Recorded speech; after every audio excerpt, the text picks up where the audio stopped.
Was good, yeah. I've been working on this stage 4 comp for the last 6 to 7 hours, trying to get the gear requirements as down as possible, try to use everything in our arsenal, trying to integrate as many easily accessible units as possible. And a big disclaimer, please use better gear, okay? Everyone should be able to have better gear. Please just use better gear. It just makes your life so much easier. But even if you have exactly the same requirements, you're going to be able to clear the stage. And yeah, let's get straight into the gear, because this is the most interesting part. Obviously, we have Ein. Ein is completely ungeared, unskilled, anything. Iona is in a Night Terror set, so we're not using any plus 19 plus sets. And stat-wise, we have just about 200% attack, 200 attack speed, 100% crit rate, and around 150% crit damage. You can go lower in those stat requirements on two conditions. Number one, you just can't match the gear requirements. That means you have around 100 to 500 less attack is something you can work with. Or you could lower the attack speed by between 10 and 50, and you could lower the crit damage between 10 to 30%. But it is still very tight, and it's going to be really tight. And now the second condition, have a better artifact. As long as you have a better artifact than a White Tower Trinket at 10, you're going to be able to get away with less gear. So those are like the two conditions. Wait, why did I remove her? Come back. Oh yeah, and obviously we have a A5 max skilled. It's just really what we're looking for. And also, you can use another legendary AoE mage if you have one. You could use Ajax, you could use Vierna, you could use Karmet. So those are all options, but it's just to keep it as low as possible. And we have Soleil. Quick note on Soleil before I forget about it. You can use any AoE mage instead of her, preferably legendary, be it Vierna, Karmet, Ajax, whatever you have. And even if you have higher gear requirements, you could also swap in, I don't know, probably Nisold if you use some really cracked gear. But Soleil just works with the lowest gear requirements. Peace. Soleil also A5, 6-star promoted, fully skilled. And yeah, so we have a curse set. You don't need to use a curse set. The curse set only gives us 4 out of 5 possible stacks, so it's not completely utilized. And stat-wise, we're looking at around 220% attack, 180 attack speed, 90% crit rate, as well as 100% crit damage, and a Tear of Twilight at 10. So if you don't have a Tear of Twilight, just get better stats at the top here. It shouldn't be that difficult. And if you don't, and if you have a higher Tear of Twilight, you can go even lower in the stat requirements. It's the usual. Greed. So Greed also 5-star, again 5 awakened, fully promoted. Let's have a look at the awakenings. The A1 is quite nice for this one. The A3 doesn't matter, and the A5 is really crucial. You do want the slow on his ultimate. So yeah, let's have a look at the gear. No set. The offensive stats really don't matter. The only thing that matters is that you have a bit of attack speed, so getting closer to 100, the more the better. Crit rate if you just want to do some slight more damage, and then some crit damage. But the most important part is the 60% rage regen. You're going to want to rely on an inside ring. And then artifact wise, we're running a Nightmare Samsara at 10, so we're restoring extra rage per attacks. It just helps with the cycling, and you're gonna see how close we're going to get it. So then right here we have our Hollow. The only stats that really matter is that you get around 18,000 HP. It's just a safety measure that she can tank a shot from the archers, but it's not really that important, and it shouldn't actually come to her getting hit. Then attack speed wise, you want anything above 200, right? So you're going to use an attack speed necklace. So anything like 200, 350, the higher the better. And then rage regen wise, again the same, we're going to use a rage regen ring. Artifact wise, we have a Keen Wisdom at unleveled, so everyone should be able to get that. Isolde. Isolde Awakening wise, honestly really isn't important. She could be A0. The only important part is that you give her just a bunch of HP. Just a bunch of HP. If you have it, give her some more defense. But her stats can be way lower. And artifact wise, we have a North's Will, which then allows her to regenerate some rage if you lose some health, if she loses her shield. But honestly, you can go even worse in her tank gear. So next off, Vortex. So Vortex, again, we're going to go with as much HP as we can manage. So in this case, we have around 300%. We're going to go for, again, high attack speed. In this case, 300, mainly through using, again, an attack speed amulet with then HP percent. Then just getting the rest of our stats. The more attack speed, the better. The more HP, the better. The more healing effect, the better. And that's pretty much it. Artifact wise, we're just running a +1 Bright Root Ring, but any healing artifact really works. It's not that important what you give him. It's just pretty much any healing effect. Or not any healing effect, any healing artifact. There we go. Okay, Dolores. So for Dolores, we have a pretty standard Dolores. So what you're mainly aiming for is you want at least attack percent with flat attack, if you can manage it on every single piece. I just don't have it to make it a bit more realistic, I guess. So attack percent, flat attack on every single piece. Any other stats do not matter. Then for the chest piece, you're going to go for attack percent as well as attack. And on the weapon, you're going to go for just attack. So that's very simple. You don't need to look for rage region, and artifact wise, we're going with a 25 keen wisdom. Then we have Laurel. So for Laurel, you're also going to give her tank stats. Just throw the tankiest gear you have on her, and that's all that counts. Artifact wise, you can give her whatever. The more HP on the artifact, the better. And then lastly, Gluttony. So for Gluttony, what we're going to be using is as much HP as possible. And then the rest of the stats, the more attack speed, the easier. And the more rage region, the better.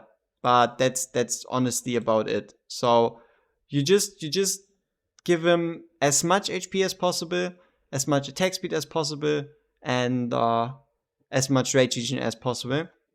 And then here, Lunacy Visor is kind of required. So you do need a Lunacy Visor for this to successfully work, because we need the extra block. We need him to block 3 instead of 2. Alright. That's all heroes. Let's get into the stage. So, we're going to start off the stage with Iona, bring in Dolores, and then put in Isolde. Isolde is just going to take the first few shots from the boss. So right here, she's just going to tank, and then as soon as we can, we're going to bring in our Hollow. And then already here, we're going to be utilizing the Watcher faction damage buff to do some more damage against the archers. Let them all come close. And then as soon as we hit 25 cost, we're going to bring in Greed. And now the interesting part is timing. As soon as the enemies start moving, that is when you want to trigger your Iona. As soon as the enemies start moving. So you're going to take a look at the timer right here. And as soon as they start moving, that's when you really want to use her. And then right here, you're going to be able to just tank the shot with Isolde, or just remove her before. And then bring in Vortex at the top. So yeah, right here, you're going to see it is pretty close. And like I said, you can cut down a bit more on the stats, which is going to make it a bit closer. So basically, for the last 6 hours, I've been dealing with killing the enemies right at the core here, and I just caved a bit. I just wanted a bit more relief to just have a bit more certainty. But you can definitely go a bit lower, but honestly, not really by much. So yeah, right here we have the Crimson Wave, and then after this shot, we're going to put in Soleil, as well as then our tanky Laurel. Obviously, you don't need to make her as tanky, or you can make her even tankier if you had her on 6 stars, but it's not really that important. And as soon as the enemies walk in, we're going to activate our Soleil. So our Soleil is going to be able to hit all enemies, as well as utilize that Watchguard faction buff just for a bit. And then right here, we're going to activate our Hollow to regenerate us some more rage. Wait it out, and as soon as we trigger Iona and Dolores, we can just take out Laurel.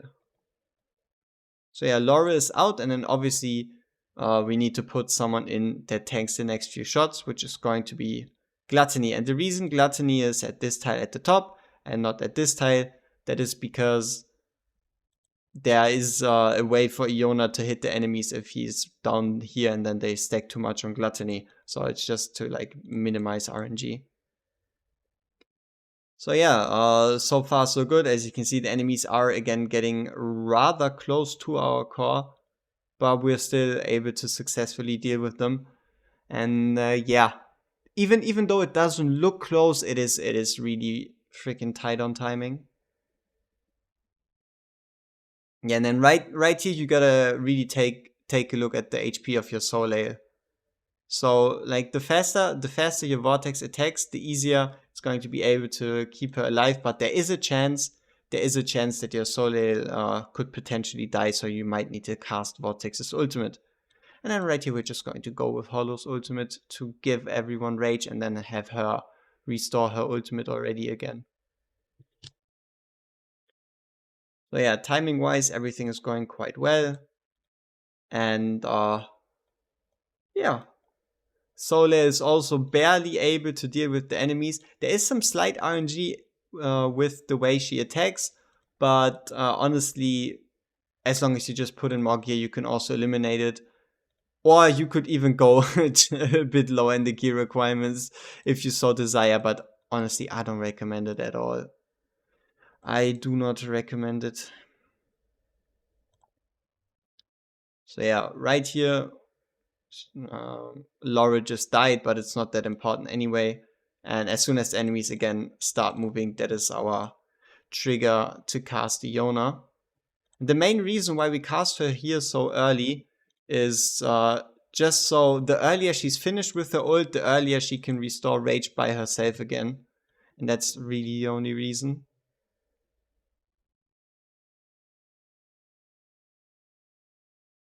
So yeah, as you can see, we are going to again be able to kill all the enemies, and we are super close. We are 3 out of 25 seconds on Iona's ultimate.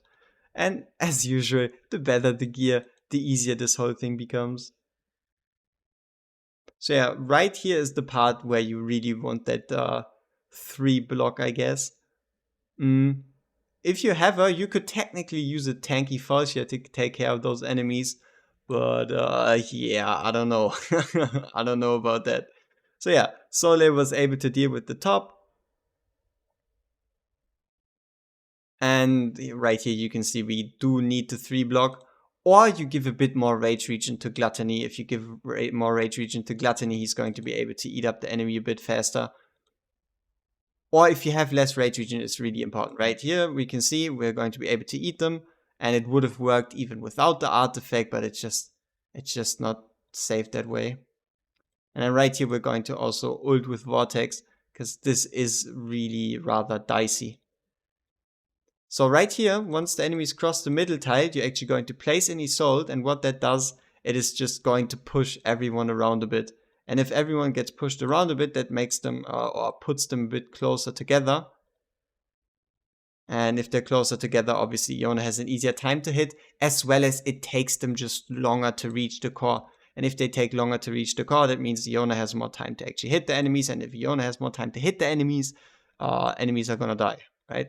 So right here we can then again take out Laurel, just so we can trigger Soleil that tiny bit earlier, because we do want pretty much 100% uptime of Soleil against the enemies. And yeah, holy shit, it is going quite well. And yeah, I don't even know how much time I spent on this stage here.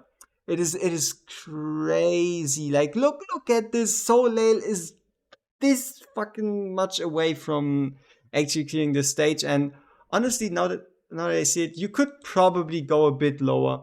You could probably go a bit lower in Iona's stat requirements again, as long as you really take care of the timing. So Iona could be even worse. And there we go. Stage finished. I've used the key for y'all, and Jesus, I hope this helps some of y'all out. And please remember, do not go through the same struggle I have. Just follow the guide, use better gear, and enjoy the clear. And yeah, peace out.